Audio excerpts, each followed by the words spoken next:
It's the end of an era at the Valley News. Columnist Jim Kenyon is retiring after more than 40 years as a journalist.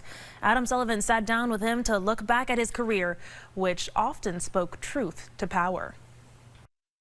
After graduating from St. Michael's College, Jim Kenyon immediately got a job reporting the news. Now, more than 40 years later, the Windsor native is writing his final piece.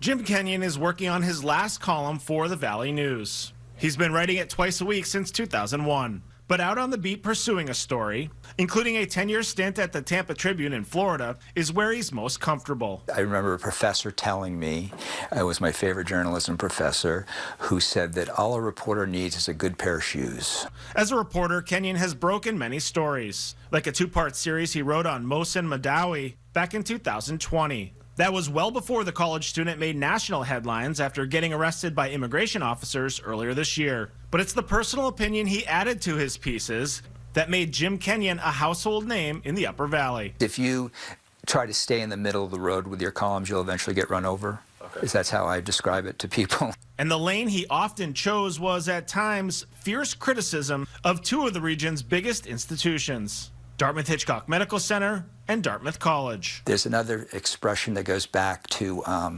the late 1800s about that a newspaper's job is to comfort the afflicted and afflict the comfortable. And I can't think of two institutions that are more comfortable than Dartmouth College and Dartmouth-Hitchcock. I mean, they do a lot of good in the world, but at the same time, they need to be put under a microscope. For example, Kenyon questioned the medical center's decision to close its fertility clinic and the reason the hospital justified it to the public.